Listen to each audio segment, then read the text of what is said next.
नमस्कार मित्रों, स्वागत है आपका एक बार फिर से मेरे YouTube चैनल जिसका नाम है हिंदुस्तान।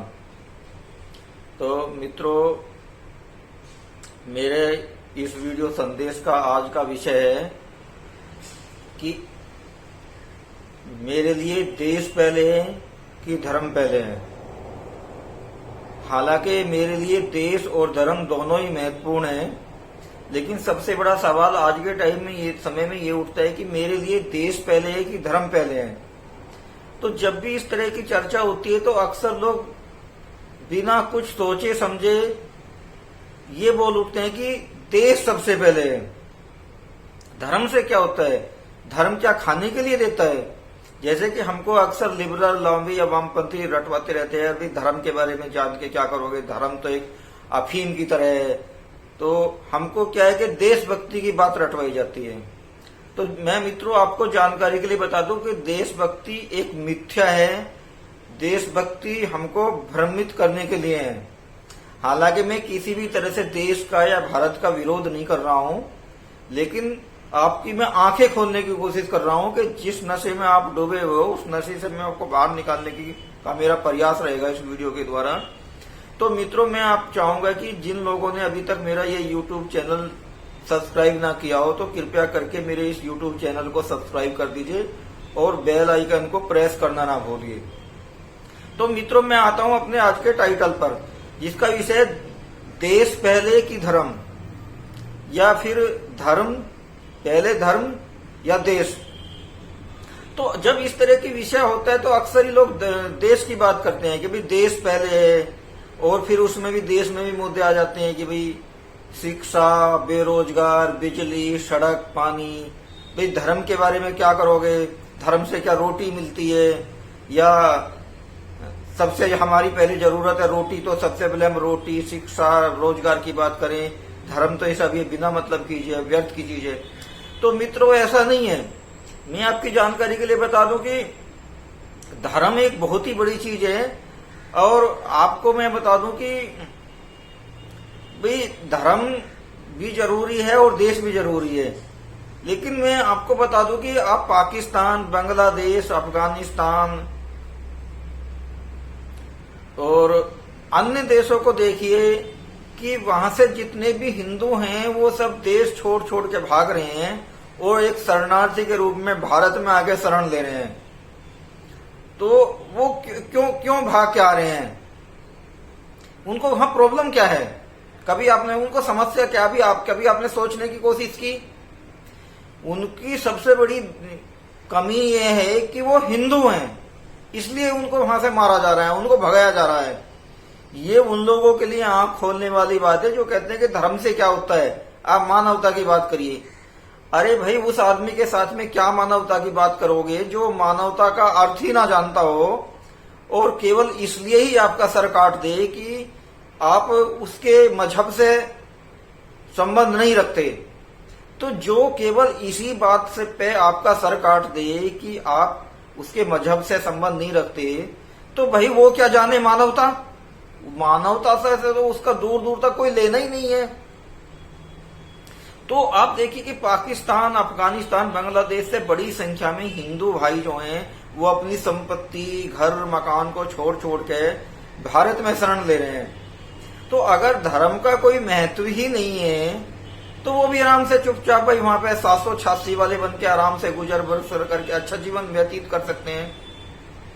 तो जो लोग धर्म का विरोध करते हैं या धर्म को व्यर्थ की चीज बताते हैं, तो वास्तविकता तो यह है कि उन्होंने धर्म का सही अर्थ समझा ही नहीं। आप देखिए कि यदि हमारे पूर्वजों ने मुस्लिमों और ईसाइयों से लड़के संघर्ष नहीं किया होता और अगर उन्होंने उसके साथ में आप समन्वय कर दिया होता तो आज हम हिंदू होते ही नहीं, हम तो आज मुस्लिम होते या ईसाई होते। तो उन्होंने संघर्ष किया, वो लड़े, तभी तो आज हम हिंदू हैं। तो असलियत में वो धर्म का अर्थ जानते थे।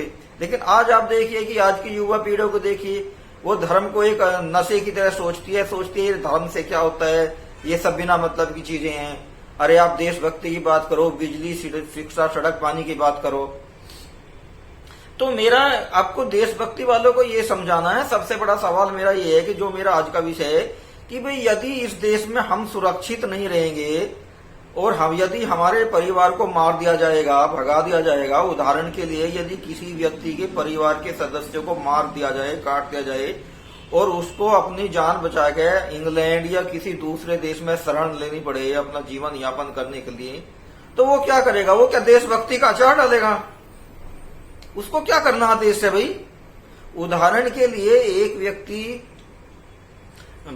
बांग्लादेश से है और उसको अपनी जान माल बचा के और उसको भाग के भारत में शरण लेनी पड़े, तो क्या वो बांग्लादेश से प्यार करेगा? बांग्लादेश उसका रहेगा? उसको बांग्लादेश की देशभक्ति का क्या आचार डालना है? उसका तो देश अब भारत हो गया। इसी प्रकार यदि भारत से किसी हिंदुओं को भागना पड़े अपनी जान बचा के, उसके परिवार का कत्ल कर दिया जाए, तो उसका क्या भारत का आचार डालना है? उसको क्या करेगा वो देशभक्ति करके? तो आप देखिए कि जितने भी पाकिस्तान भी कभी हमारा भारत का देश हुआ करता था 1947 में, जिसका धर्म के आधार पर विभाजन हुआ, जिसमें हमको रटाया जाता है कि मजहब नहीं सिखाता आपस में बैर रखना। अरे भाई, मजहबी तो आपस में बैर करना सिखाता है। 1947 में भारत के विभाजन का आधार ही धर्म था। अगर धर्म नहीं होता तो क्या देश भारत का विभाजन होता? लेकिन हमको वही रट्टा लगवाया जा रहा है कि भाई 70-75 साल हो गए, हमको वही नशे की तरह रटवाया जा रहा है कि मजहब नहीं सिखाता आपस में बैर रखना। अरे मैं कहता हूं कि मजहब ही ये सिखाता है, मजहब के कारण ही बैर है। अगर ये मजहब नहीं होता तो ये सारी चीजें ही नहीं होती आज। तो मेरा कहने का मतलब ये है कि जब तक इस देश में हम ही सुरक्षित नहीं रहेंगे तो हमें क्या इस देश का आचार डालना है? तो मेरे लिए भाई ये देश, देखो मेरा साफ साफ कहना है कि मेरे लिए इस भारत का, इस देश का मतलब तभी है जब तक कि मैं और मेरा परिवार इस देश में सुरक्षित है। अगर मैं और मेरा परिवार इस देश में सुरक्षित नहीं है और किसी वजह से मेरे को ये देश छोड़ के भाग के अपनी जान बचा के किसी दूसरे में देश में रहना पड़ेगा, तो भाई मेरे लिए इस देशभक्ति का, इस देश का कोई मतलब नहीं रह जाता। रही बात देश की, भाई देश तो एक भूगोलीय रेखा है। भाई 1947 में पाकिस्तान भी कभी भारत का हिस्सा हुआ करता था। आज जितने भी हिंदू वहां से छोड़ छोड़ के पाकिस्तान से आ रहे हैं, तो क्या वो पाकिस्तान से उतना ही प्यार करेंगे भारत में रहने के बाद भी? या पाकिस्तान भी हमारा देश था तो वहां पे फर्क क्या पड़ा? वहां पे एक बाउंड्री खींच दी गई और हमारे हिंदू भाइयों को मार दिया गया, तो क्या पाकिस्तान से प्यार करोगे? भाई वो तो हमारा हिस्सा था ना। तो भाई 1947 में एक लाइन खींच के हमारे देश को एक नक्शा बदल दिया गया था। किस लिए हमारे देश का नक्शा क्यों बदला? धर्म के कारण हमारा नक्शा बदला। विश्व में इतने सारे देशों के विभाजन हुए हैं, लेकिन किसी भी देश का विभाजन धर्म के आधार पर नहीं हुआ। केवल भारत का विभाजन धर्म के आधार पर हुआ। उसके बाद भी हमको बताया जाता है कि भाई 786 वालों ने भी इस देश के लिए कुर्बानी दी है, इस देश की आजादी के लिए लड़ाई लड़ी है। अरे भाई 786 वालों ने अगर देश के लिए लड़ाई लड़ी है या कुर्बानी लड़ी है, तो पहली बात मैं बता दूं कि उनके नेताओं ने ये लिख के दे दिया था अंग्रेजों को कि भाई हम ईसा और मूसा तो एक ही हैं, तो हमको ईसाइयों के साथ में रहने में कोई समस्या नहीं है। तो बहुत सारे उस कम्युनिटी के लोग अंग्रेजों के साथ थे। और मान भी लिया जाए कि अगर उन्होंने देश की आजादी के लिए कुर्बानी दी है या शहीदी दी है, जैसा कि हमको बताया जाता है, तो भाई 1947 में उन्होंने अपना देश ले भी तो लिया था।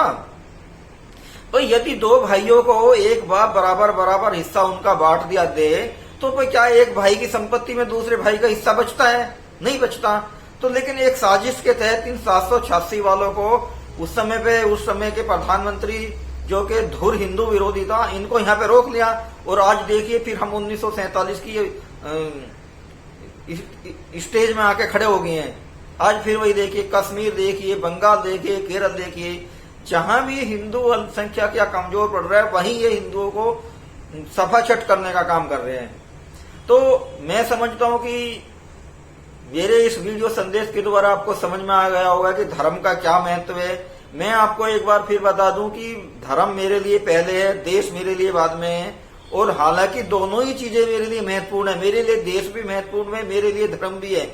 लेकिन जब धर्म और देश में वरीयता लेने की बात आएगी तो मैं सबसे पहले अपने हिंदू धर्म को वरीयता दूंगा।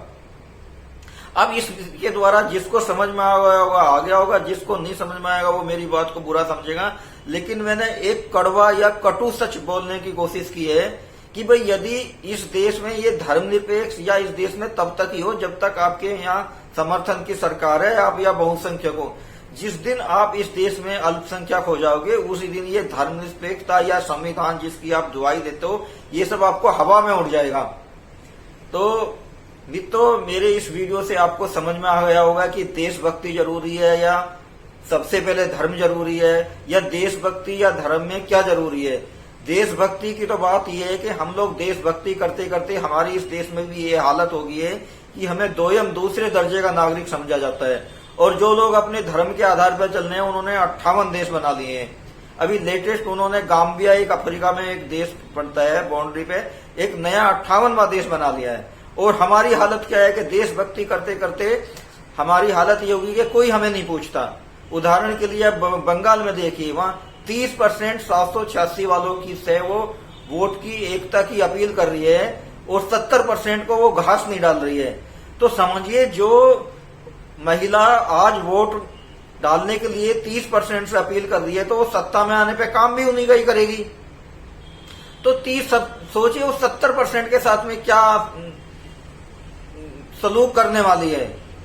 तो मित्रों, मैं आपसे एक बार फिर कह रहा हूं कि जहां देशभक्ति और धर्म की बात आती है तो मेरे लिए दोनों ही महत्वपूर्ण है और आपके लिए भी यही होना चाहिए। लेकिन जब वरीयता की बात आएगी कि पहले क्या, तो मैं आपको बता दूं, सबसे पहले मेरे लिए धर्म है और देश मेरे लिए बाद में है। तो मित्रों, इसी वीडियो संदेश के साथ मैं आपको कहना चाहूंगा कि आपको देशभक्ति और धर्म अच्छी तरह से समझ में आ गया होगा और आप इसको लेकर भविष्य में किसी भी तरीके से भ्रमित नहीं होंगे। और कोई भी मेरे इस वीडियो संदेश से ये ना अर्थ लगाए कि मैं देशद्रोही हूं और या मैं गद्दार हूं। मैं देशभक्त हूं, लेकिन देश मेरे का अस्तित्व तभी है जब मेरा धर्म यहाँ पे बहुमत में है। जिस दिन हमारा देश धर्म, हिंदू धर्म यहाँ अल्पसंख्यक हो जाएगा, मैं समझता हूँ इस देश के भी टुकड़े हो जाएंगे, जो कि 1947 आपके पास में एक बहुत अच्छा उदाहरण है। तो मित्रों, इसी के साथ मैं आपसे एक बार प्रार्थना करता हूं कि जिन लोगों ने मेरा ये YouTube चैनल हिंदुस्तान सब्सक्राइब ना किया हो, कृपया करके आप मेरे इस चैनल को सब्सक्राइब कर दीजिए और बेल आइकन को प्रेस करना ना भूलें। तो मित्रों, मैं मिलता हूं फिर आपसे एक नए वीडियो के साथ, एक नए संदेश के साथ। तब तक के लिए आपको मेरा जय हिंद, भारत माता की जय।